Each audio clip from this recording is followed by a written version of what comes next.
Welcome, everyone. This is episode 3 of the Geospatial Index. We've managed to find a CEO of a publicly traded company over in Florida, Evan Gappelberg. Welcome to the show.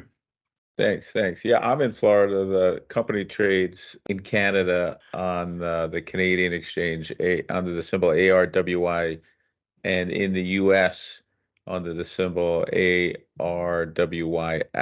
The F is for foreign security because we're domiciled in Canada. But I'm in Florida, as you mentioned, right now. Great.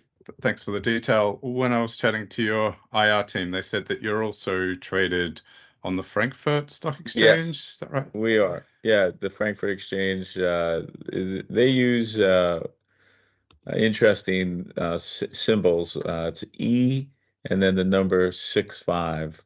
So, Okay, so I thought we'd divide up our chat into technology to understand basically the ARway platform, and later on a bit of the story around investing and decisions around ARway being spun off from Nextech.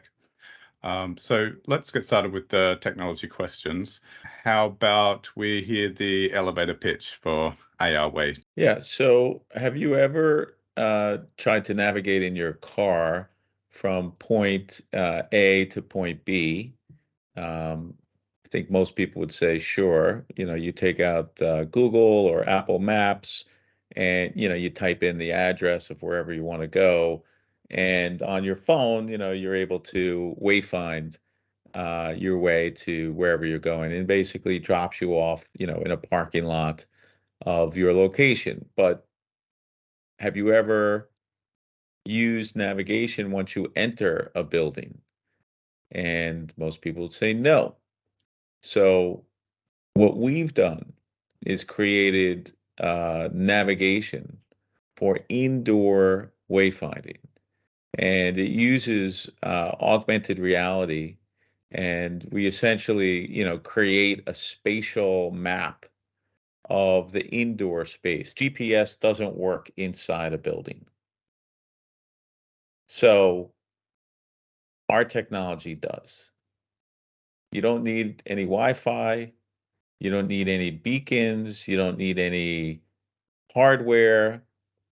It's quite magical. And so you would walk in to the building, scan a QR code, and like magic, you would get a menu. Where do you want to go?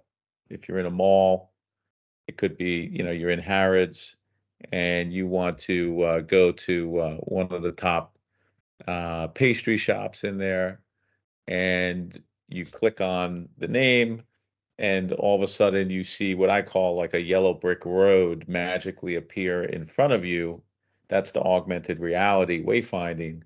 And you just follow that path, and only you can see it through your phone. And that's part of the magic here, is that we have a multi-billion user installed base, because you have all these people that already have phones.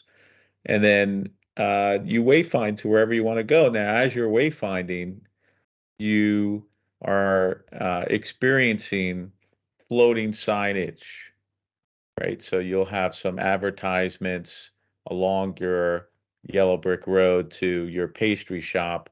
Maybe it'll be Starbucks for a cup of coffee. Maybe it'll be some cosmetic company like Sephora offering you a free makeover. Lots of different opportunities on this platform to create this immersive experience indoors. And again, back to, the outdoor wayfinding and navigation is spoken for. That's done. This is indoor, and we have a leadership position because all of our competitors require hardware to set up any kind of an indoor navigation system. Our technology does not require any hardware, so we think we're disrupting the industry.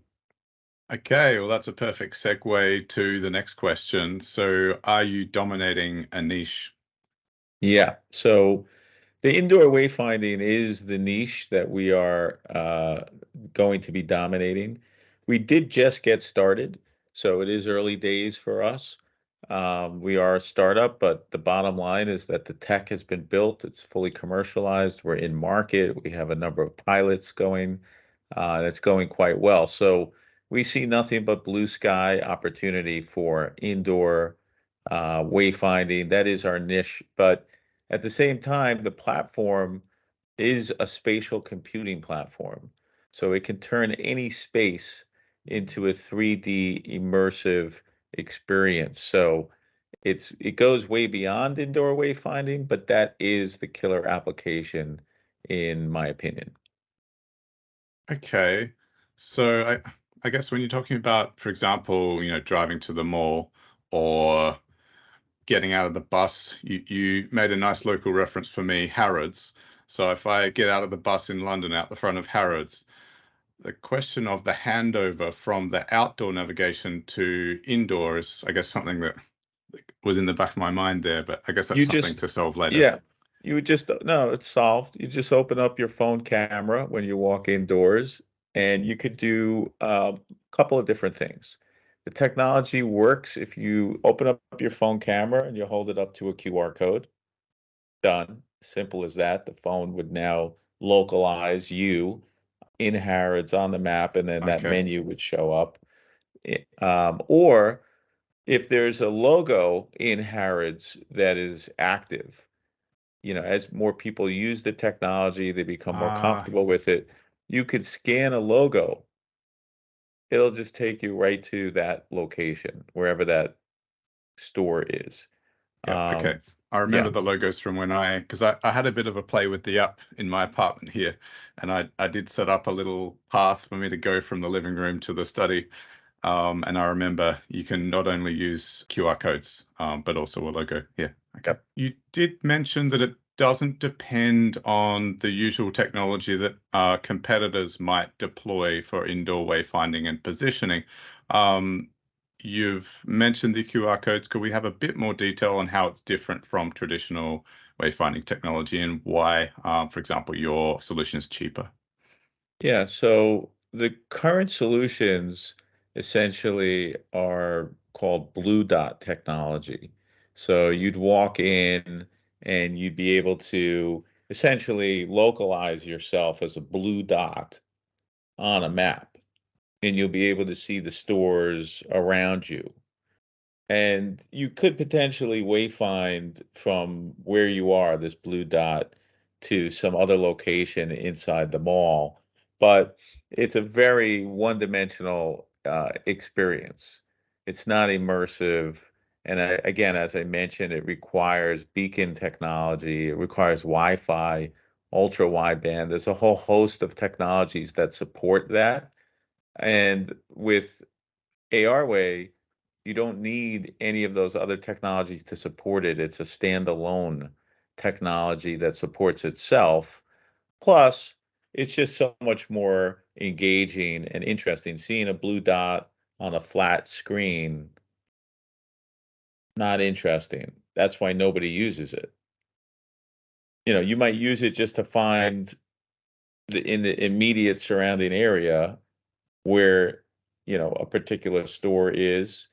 But then you'll put your phone back in your pocket. You'll go right out of the wayfinding experience and just, do it in your head. Whereas with ARway, you're in the wayfinding experience. You're being offered some kind of special, discount on a product as you're passing by a store. And there's gamification. There's a treasure hunt. The experience changes based upon seasonality. So we're coming up on Easter. So there could be a theme, an Easter theme associated with the wayfinding experience. You could see an augmented reality Easter bunny and go on an egg hunt inside of the mall. All of that is only possible with ARway. It's not possible with the old technology. Mm, okay, great. And I guess the beacons, like as far as I'm aware, it's like Bluetooth, Yeah. also Wi-Fi, Bluetooth, all of those you've got to figure out the coverage for all of those devices in the mall or whatever the building is. Suppose they have limited range. Yeah, so in this case, effectively, the user or pays for the technology and they've already paid for it. It's their phone. So yeah, I can see how it's efficient. Well, the mall pays for the technology. For ARway, Yeah, yeah, okay, yeah, yep, as well, yeah, yeah, yeah, exactly. yeah.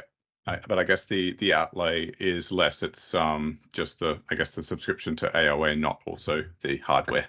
Correct, correct. Yeah, There's no hardware, there's no maintenance. It's significantly less expensive. yeah. Okay, all right. So I guess moving on in the direction of software, what does SDK mean, and how are you making money from it? SDK is an acronym for Software Development Kit, or Software Developer Kit. And so basically, we give you the software that you can install in your app. So you're essentially licensing our software and integrating it into your software. And that's what a software development kit is. So you don't have to use our app. So if you have your own mall app, you would just license ours.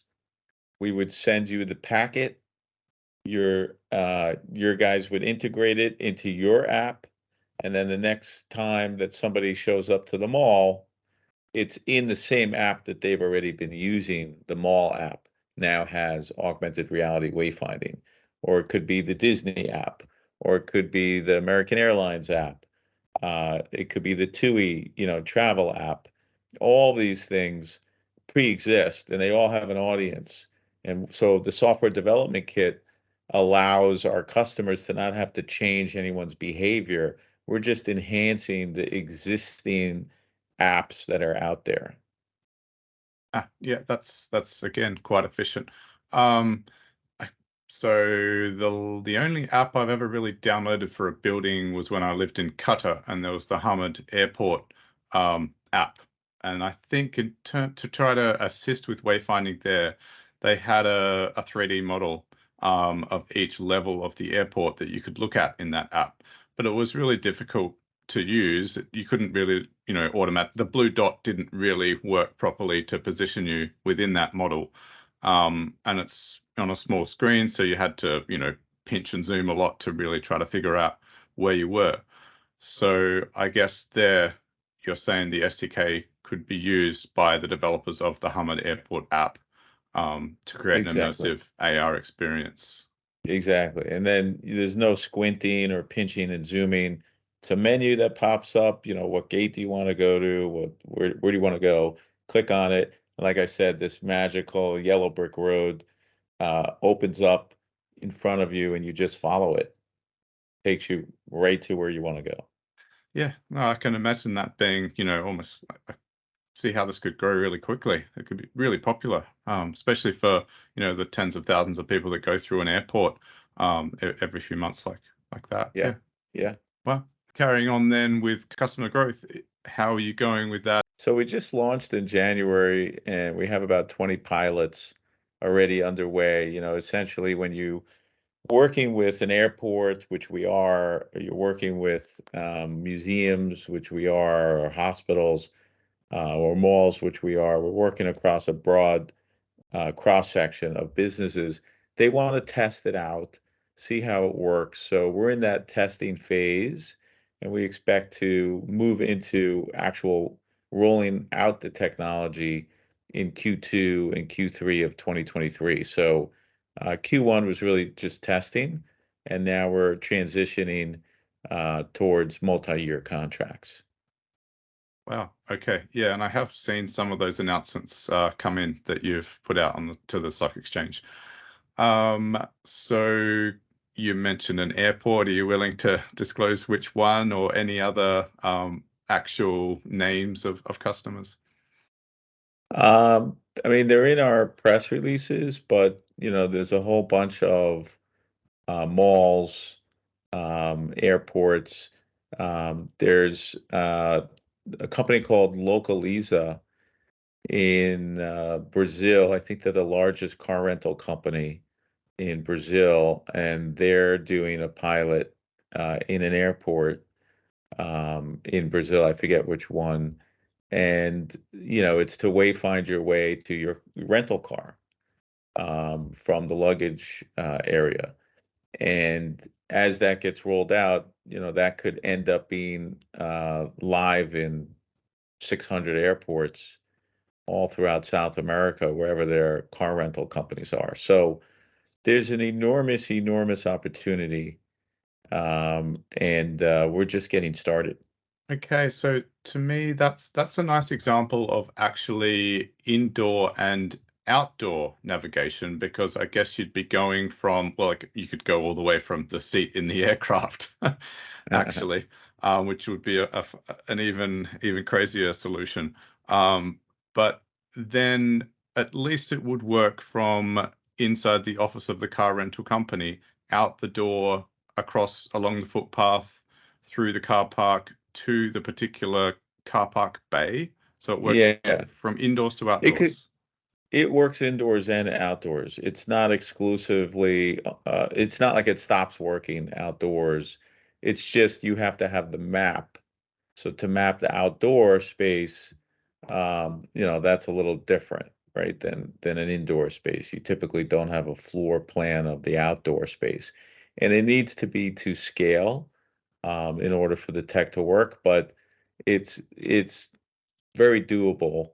The local, Lisa use case, I mean, we did a demo with them. And yeah, it can take you right outside to a bus stop, right outside to the car port. It doesn't actually have to take you directly to the car.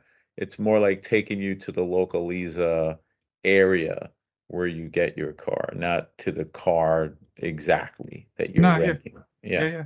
yeah. No, my profession, I've been in geospatial as a consultant of some form since 2011. You're making me think I and others on my team are going to have to start learning about making maps for AR. Yeah, So, oh, this is good. exactly. Yeah. Yeah. Okay. So we've covered some of the technology, I think, at least some starting off points for people to investigate further. So if someone's listening and is interested in becoming a customer, how might they do that? Well, they could go onto our website. It's ARway .ai, and you could just fill out a form explaining the use case. I mean, it's super simple, drop down menus. Won't take more than a few minutes. And then someone from our sales team will contact you, essentially demo the tech for you, and then work on specking out. We have sales engineers that are full stack developers that'll work with you. But the reality is that when you see our studio, it's self-serve. You don't need to be a coder. You don't need to be a programmer. You could essentially drag and drop, pull in the map, and create your wayfinding experiences all inside the studio. It's a web-based studio. Again, point and click, and then hit publish, and you're live. It's really that simple.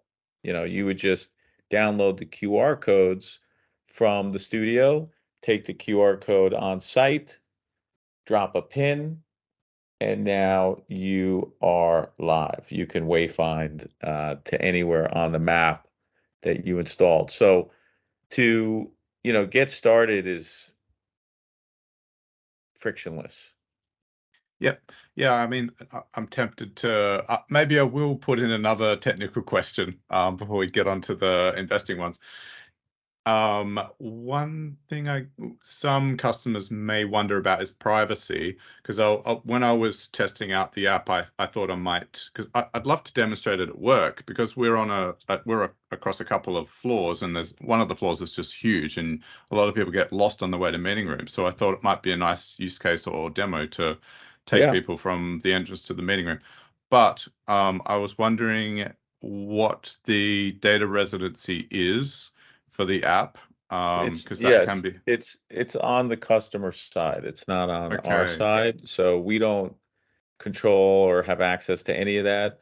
All we do is track movement of people, but we don't actually know who the people are.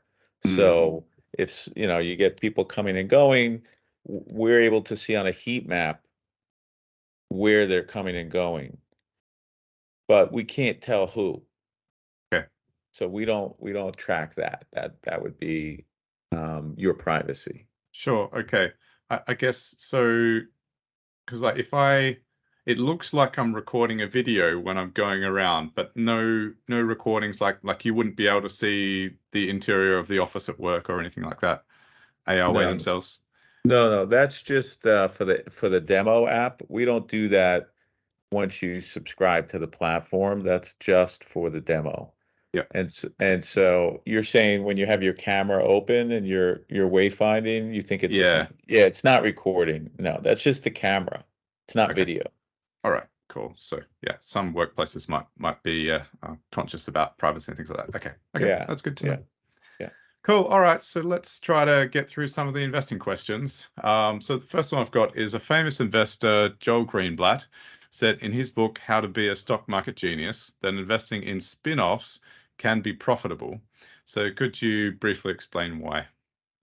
So I don't know what Joel Greenblatt is thinking when he's thinking that, spin-offs could be profitable, but my opinion is, and I have almost a 30-year career on Wall Street, is that spin-offs create a more efficient, more focused business unit. Where right now, Nextech, the parent company, has four different businesses that we own and operate, let's say. And typically that's why you do a spin-off is you have multiple businesses and you could spin one off with a group of highly focused individuals. And now all of a sudden, their only goal in life, their only job is to make that spin-off a success. The mothership or the parent company, they still operate now, let's say three businesses, right? Because they spun off one. And so their, resources are spread out and not as focused on one singular goal. And so, the pure play is really what I'm speaking to. A pure play technology company oftentimes will do better than a diversified, uh, holding company per se, kind of thing. So that's, a big reason, being able to value those stocks for what they do as individual pure play companies versus, again, I might have four different businesses. Two are doing well, two are maybe not doing that well, but they're all owned by one company. So the results, you know, get blended. And then, you're investing in one company where, half of the businesses are doing great, the other half maybe aren't. And you don't know how do you want to invest in just the ones that are doing great. And again, that's the spin-off. Yeah, sure. I'm suddenly much more focused now that I know you have 3 decades of experience on Wall Street, Evan. I'll be Yeah. in my best behavior. Okay, so I think we might have the makings of an answer to the next question about the reason why ARway was spun out of Nextech. But feel free to expand a bit more on that.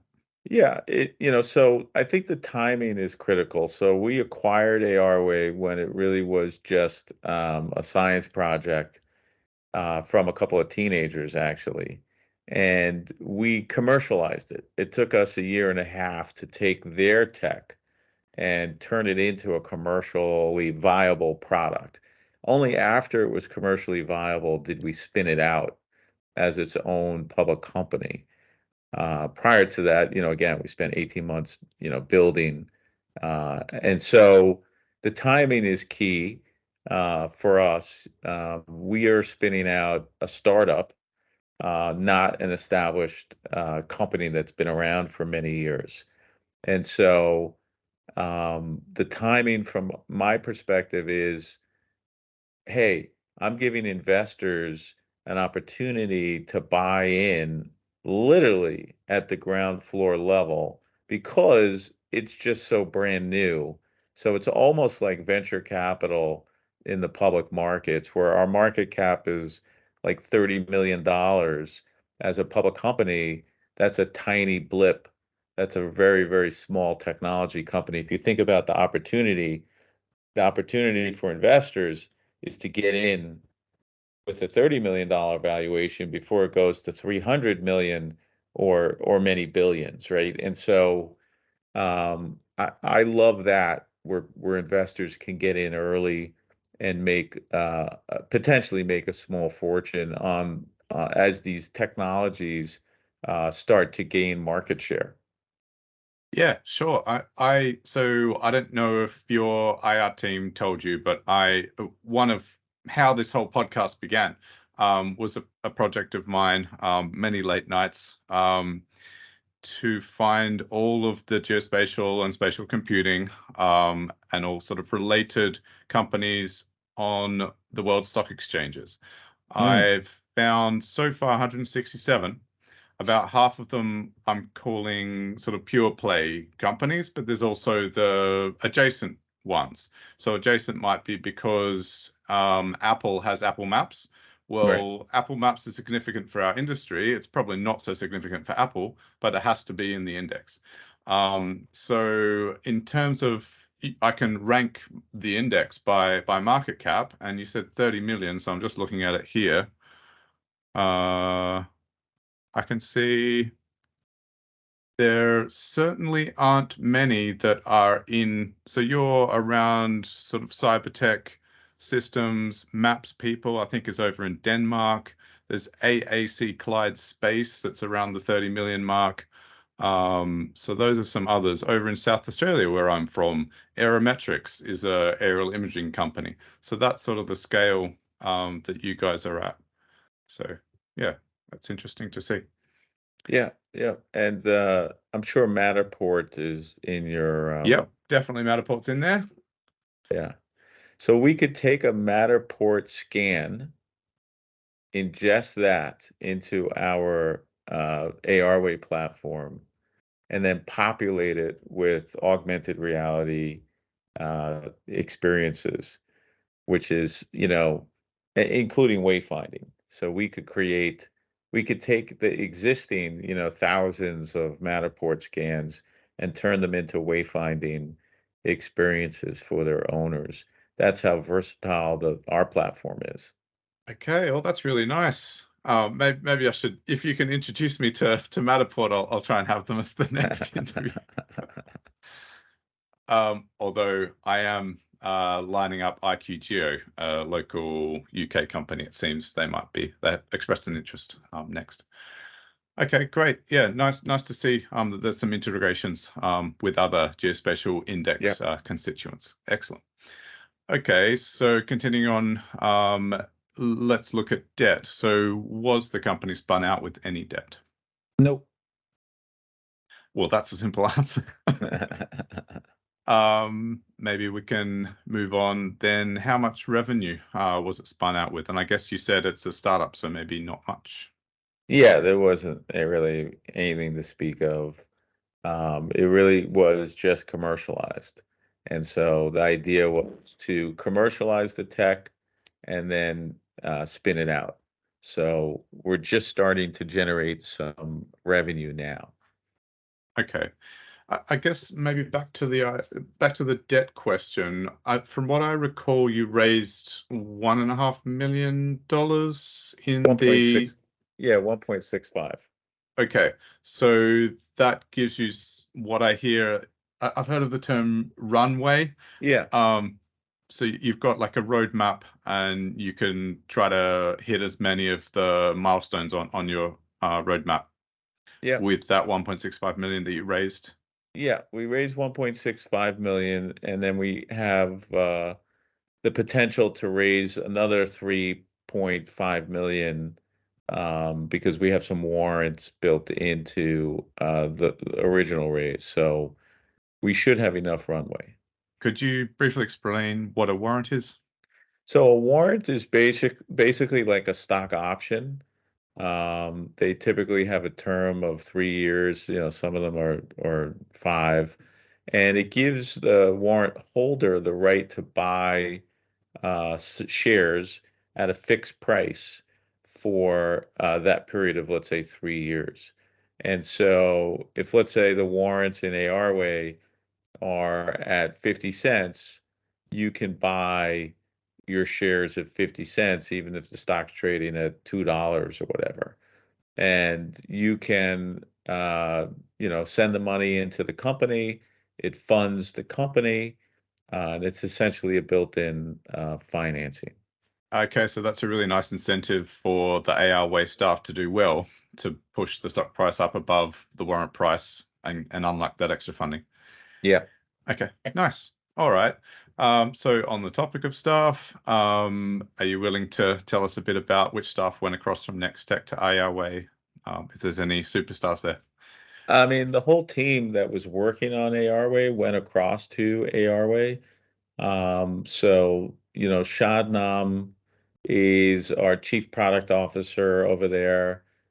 Daniel Yu, who's like our chief engineer, who manages a team of about 15 developers, all throughout India. And so we have a pretty substantial development team. We've just beefed up our sales team. We just hired a senior VP of sales. We have a bunch of VPs of sales that are, working on deals. So it's a fully formed company. I mean, um, I want to say there's about 30, 35 employees that are working every day on building this company into something special. So it's not an insignificant uh, effort that's underway. Yeah, no, great. I didn't realize that you were 35 strong. Yeah, that's great. It is a Yeah, legitimate firm. I might be underestimating. It Okay. might even be a little more. Okay. Oh, good. And what Yeah. about the guys that you bought it off? Are they involved They still? are. So the two founders, my whole philosophy is I don't acquire companies, I acquire people and the company, that they built. So the two founders are still with us, Baran and Nick. And, Baran was, I think, 17 when we acquired the company. Nick was like 21. And now they're, like 19 and 23, 24. So one is essentially the lead developer, that's Nick. And then Baran is he's a sales guy, but he's kind of um, the let's just say the cheerleader. Yeah, yeah. Right? He's very and I'm super excited that they're on this journey with us. I wouldn't have it any other way. Yeah. No, that's a really inspiring part of the story. Yeah, that's nice to hear. Yeah. Okay, so do I understand correctly that you are the CEO of ARway, but also have a leadership position at Nextech? I'm CEO of both companies. So Okay. I'm founder and CEO of Nextech. Nextech acquired ARway, and then we spun it out, and I'm CEO of ARway primarily as an interim CEO. So at some point, ARway will get a new CEO. But I'm also the largest shareholder in ARway. I've purchased shares. Largest shareholder in Nextech. I purchased shares, and so both these companies I'm heavily invested in. Okay. Would you mind telling us what your percentage holding is, and if there are any other staff members who have a significant percentage of the shares? So all this is public, but with Nextech, I have almost 11 million shares, which is about 10%. With ARway, I think I also own about 10%. It's a couple of million shares. And so I am by far the biggest shareholder. There really isn't anybody that comes close. in terms of that kind of ownership. It's because I write big checks. I buy I buy stock. And that's because, like I said, 30 years on Wall Street, I was able to capitalize over those decades with a few of the other mega trends that I've been involved in. Okay, so the upshot there is that because of your ownership, you have a strong incentive for the company to do well. Yeah, I'm not going to get involved unless I'm really involved. Yeah, yeah. Yeah, This is also inspiring too, to hear for people who have an interest in investing. Okay, that their efforts as investors possibly could put them in a position that you enjoy. sure. Yep. Okay. So how are staff remunerated? Is there any share-based compensation? Just another window on incentives. Yeah, we do incentivize our staff with stock options and shares. We're heavily uh, invested, and we're proponents of our the people that work here being fully invested as well. So as ARway rises in share price, all the people that work at ARway are going to benefit. Yep. Okay, that's good. There seems to be that there is a story of alignment here. So yeah, that's For nice to hear. sure. For sure. You have to align. Yeah. Yeah. Yeah. Otherwise you're out of alignment. Yeah. Sure. You're making me think about the company I work for. We don't have. It seems to me there's different dynamics depending on the size of the company and the stage. So okay, so we've covered off alignment from a number of directions, from the direction of you as a leader and also staff. So on to the intentions of the owners. As far as I can see, I might be getting confused here, but Nextech seems to own 50% of the stock.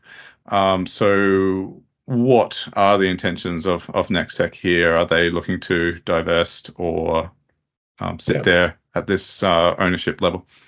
Yeah, I mean, we are long-term investors. We invested in commercializing the business, and then when we spun it out, we wanted to retain a large stake because we believe in the upside. And so we're still fully invested, and we're happily owning about 13 million shares of the 26 million outstanding. And the idea is that as the share price goes up, and we would like it to go up significantly, then of course we could maybe sell small pieces in the future at some time. Sure. Okay. But I suppose you would still, even though you might sell some. Well, okay, that brings in another question. Will there be future capital raises? How might that dilute owners if they invest now? Is that part of the roadmap as well, along with the technology development plans? It is not. Right now, we don't have any plans to do any public offerings. As I mentioned, ARway has those 50-cent warrants, and so that essentially is enough capital, the potential 3 million, to fund the business for the foreseeable future. Okay, so we're talking 2 years, 3 years, Yeah, essentially until you become cash flow positive. Is that what you're? yeah, that's what I'm thinking. Yeah. Yeah, there you go. Are things going to plan? And how have you started making any money yet? How long do you think you'll until you'll be cash flow positive? So things are actually ahead of plan. We are starting to bring in some early money from these pilot programs. We charge anywhere from $600 to $10,000 for a pilot. We have like 20 of them that are underway right now. And so, we expect to go cash flow positive after they convert to full-on paid annual subscriptions. And, it's hard to predict exactly when because it's still early, but we definitely see lots and lots of momentum building in the business. Which takes us on to our final question. So knowing all of these details about the technology, a bit about your decision to spin the company off and some of the benefits of that possibly. How might listeners invest? You could just go on to you could go into your brokerage account if you have a discount broker. In the US, it would be symbol ARWYF. In Canada, it would be ARWY. The company, is ARway, and on the Frankfurt Exchange, it's E65. And you really are getting in on the ground floor of something big. If you think about where we started this conversation, that outdoor wayfinding is essentially spoken for with Google and Apple, but indoor wayfinding is the new frontier. It is wide open, and ARway aims to be, and really is positioned to be, the dominant player. The odds are that ARway will get bought out once we do start to gain traction. One of the bigger players will just come along and say, we want this. And so that's my prediction.